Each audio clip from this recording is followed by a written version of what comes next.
Here's a 455.0. Not bad. Let's see the rank.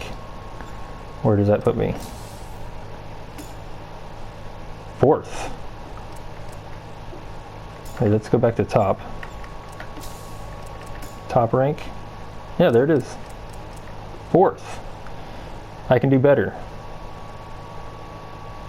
I'm going to place fairly high on this leaderboard. Sweet. On to the replay.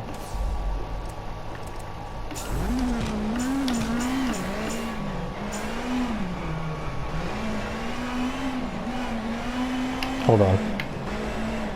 Let's pause this. Go back. Oh, I can't go to options. I'm going to change the in-car view and have the view a little bit lower.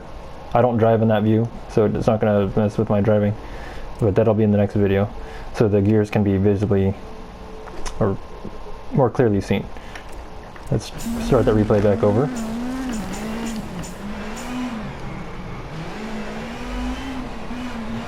So there are a lot of places where I'm not going full speed, and I'm in 4th.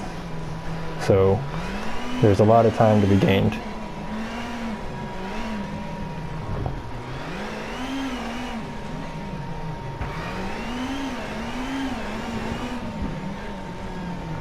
And just like yesterday, the drive right after I stopped the progress video, I pumped this one out. I think it's just the lack of nervousness. I'm not talking during the stage. I'm not worried about what I'm saying. I'm just focused on driving. But the practice videos do help. And since I'm driving anyway, I might as well record it.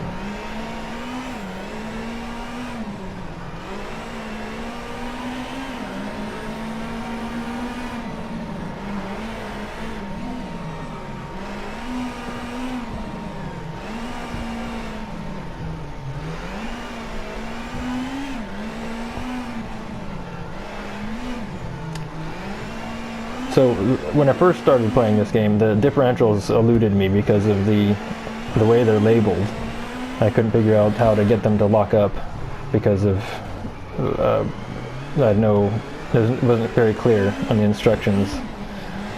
But now that I have the differentials locked up, the suspension close to where I want it, even though there's no tender springs or anything, this game drives really good. I'd say it's definitely better than Richard Burns. I mean, I haven't played RSR, Richard Burns RSR, whatever, the mod. The mod community has really improved Richard Burns a lot. I haven't played it since probably 2008, something like that. And it was pretty good then, and I have no idea how they've progressed since then. But from what I remember, this is amazing. And the stages, look how narrow this is. This is like what Rally Sim enthusiasts dreamed of when they played Colin McRae's video games. In the Colin McRae games, they had all these wide roads, like 4 or 5. It's almost like a freeway. Now they're narrow like this, and it's amazing. And they're modeled after real roads, so I mean, it's a win all around. I just hope they improve this game, or maybe in the next iteration. I don't know if they're going to do yearly releases like a FIFA game, but if they improve this and it's actually better, they don't take a step backwards in the next one, it's going to be pretty amazing.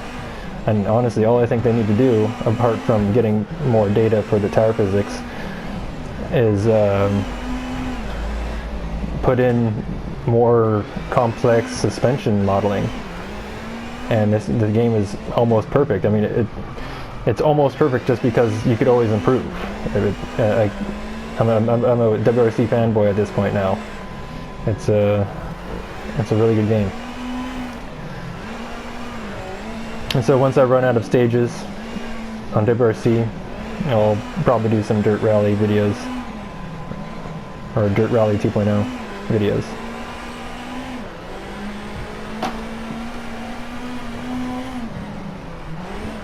So the main gripe about the tender springs is normally, at least in Richard Burns, how I would tune the car is I would have obviously soft tender springs around 1.5. And Richard Burns had it at the minimum, which was around 1.5, I think.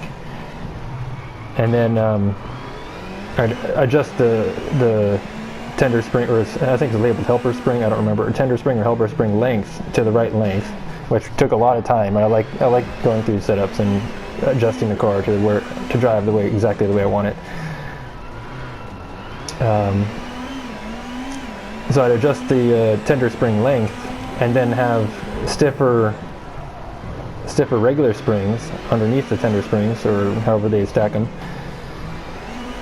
so that after the car absorbs the tender spring while cornering, it then loads the rear faster than the front. So the rear spring, the rear normal spring, would be stiffer than the front normal spring, right? And then the tender springs are opposite, but still close. You don't want them too far apart, or else the car does weird stuff over the bumps. I mean, it's almost better to have the tender springs almost equal, or exactly equal, than to have them too far apart. But anyway, onto the setup.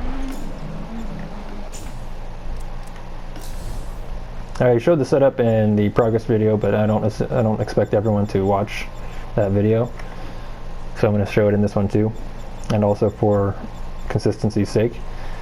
Suspension, differential, brakes, and transmission. That's T3. So T2, if you pay attention to this number here, it says the gear ratio, which is supposed to be labeled final gear ratio. This would be the ratios in both front and rear differentials, the pinion gear and the ring gear. So it's a 6.5 for T3. This is my slow top speed. T2 is mid-range. It's a 6 for the final gear ratio. And T1 is, what is it? 5.5. Oops. And that is it. Till the next one.